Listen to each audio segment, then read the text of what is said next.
And it has a gorgeous silver strand running throughout, which is just so sparkly and good. Hello, beautiful soul. I hope you are having an absolutely amazing day. It's Chandi, and I am here today because I would love to show you an absolutely gorgeous, radiant knitted wrap.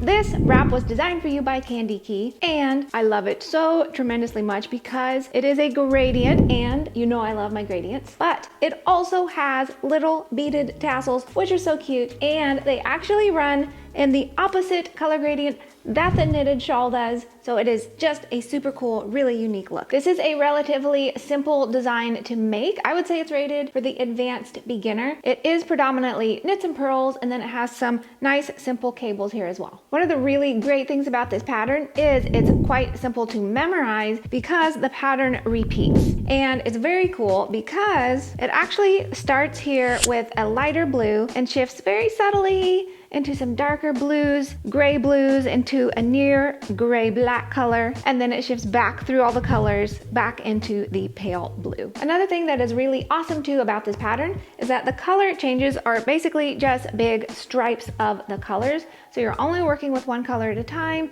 and you don't have to bounce back and forth, so that's pretty cool. And the tassels, I love this feature so much. Look at these adorable little beauties. The pattern does include instructions on how to make them, and we have a video showing you how to make tassels. These also have little beads on them, which are so super cute, and I just think they are so fabulous. Yeah, baby! So this is perfect worn as a shawl or as a scarf or as a wrap, so it really would be an amazing gift for just about anybody. Imagine someone opening up this sparkly goodness and just being like, oh my gosh, this is amazing. We opted for our sparkle DK weight yarn for this project. Since it's a DK weight, it is going to work up pretty quickly, and it has the gorgeous soft little silver sparkles throughout, which are just absolutely stunning. I will put the links below to the yarn and the pattern PDF if you would like to get those, and you can also find them at expressionfiberarts.com. So to show you just how easy this shawl pattern is, I'm going to be demonstrating a few rows of this middle section here, since the outsides are just predominantly knits and purls, and I know you got that. Let's go ahead and start with row 1. For row 1, you're going to start with a purl 2,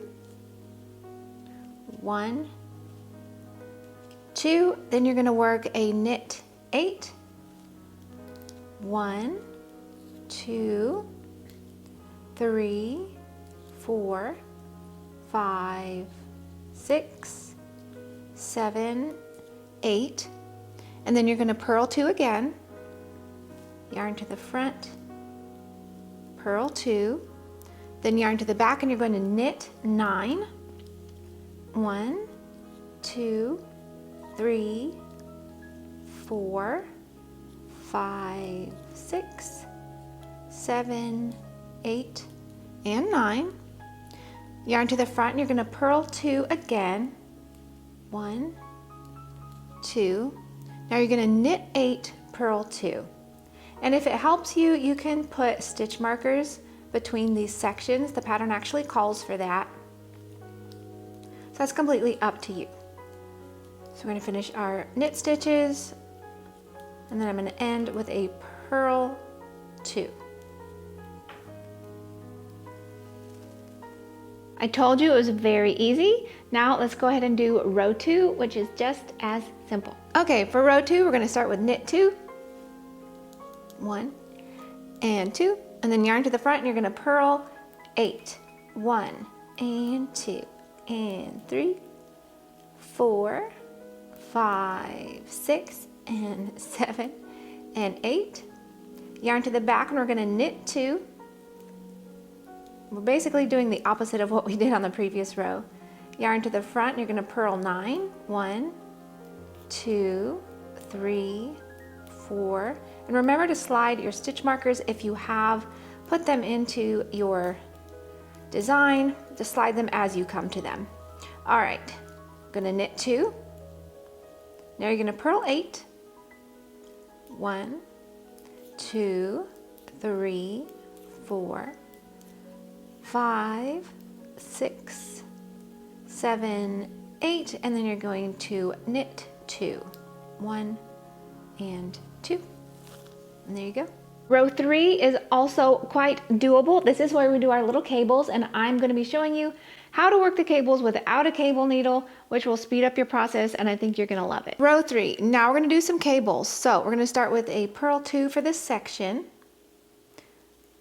1 and 2. Now we're going to do a C4F, and I'm going to show you how to do that without a cable needle. What you're going to want to do is take your right needle and grab these 2 stitches over here.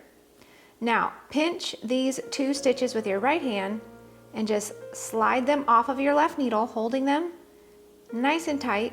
Slide the next 2 stitches off, and then put the 2 that you pinched back on, and then slide these 2 back on. It's quite simple once you get going with it, and then you're just going to knit those. So that's 4 stitches, 1, 2, 3, and 4. Now we're going to do a C4B. So this time you're going to put your right needle into the back, skip 2 stitches, and grab the next 2 stitches with your right needle. There's 1, and then 2. Now pinch these 2 stitches here and slide them off, slide the next 2 off, slide the 2 that you pinched back onto your left needle, and then slide the 2 that are on your right needle back onto your left needle. So you've successfully crossed those stitches, and now all you have to do is just knit them in the order that they are on the left needle.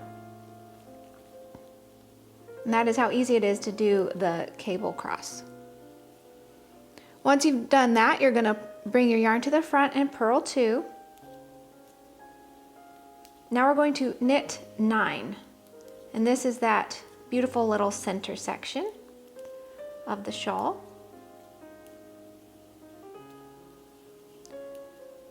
8 and 9. Bring your yarn to the front and you're going to purl 2. Now we're going to do the same cable cross that we just did, so I'm going to show you again. So C4F, you're going to put your right needle in front and grab the next 2 stitches. Pinch these first 2 stitches and slide them off. Slide the next 2 stitches off. Put the pinched stitches back on. Loop. And put these stitches back onto your left needle. Now you can just knit them. 1, 2, 3, and 4. Now to work the next cable, your right needle's in the back. You're going to grab this stitch and this stitch. Pinch these 2 here. Slide them off. Bloop. Slide the next 2 off. Put the pinched stitches back on. Put the 2 stitches back on your left needle that you had slid onto your right needle, and then you can knit those 4 stitches. 1, 2, 3, 4, and then finish with a purl 2 for that section. And you can see we've just successfully created some little cable crosses. Great job on those cables. Let's go ahead and do row 4 now. Row 4, super simple. We start with a knit 2. Now we're going to bring the yarn to the front and purl the next 8 stitches. And these are the stitches that we cable crossed. So you're just purling right across those. Easy as you please. Then you're going to knit 2, and you can start to easily see what you need to be doing. Yarn to the front, and you're going to purl 9 for that center panel. 3, 4, 5, 6, 7, 8, 9. And you can see here we've got these little V's, so we're going to go ahead and knit those. Now we're over here to our cable crossed section, so our yarn's going to come to the front, and we're just going to purl across those 8 stitches. And then keep on going. 7 and 8, and I'm going to finish this section by knitting those final 2 stitches. There you go, super simple stuff. So you can see there's nothing too crazy going on here. It is just predominantly knits and purls. And in the end, you're gonna have an absolutely gorgeous show-stopping wrap. So I hope you love it, and I hope it makes all of your scarfy, shawly dreams come true. And most of all, I hope you go out and have a wonderful day, because today is a gift that you will never get again, so we might as well make the most of it. Thank you for joining me, and I'm gonna see you next time. Bye for now. Nervous. What? My insides are seizing up. Me. My insides are seizing up with anxiety. And the tassels. And the tassels. And the tassels. And the tassels. Oh my gosh, this is amazing. No. Have a wonderful day, and I'm gonna see you next time. I forgot. Bye for now.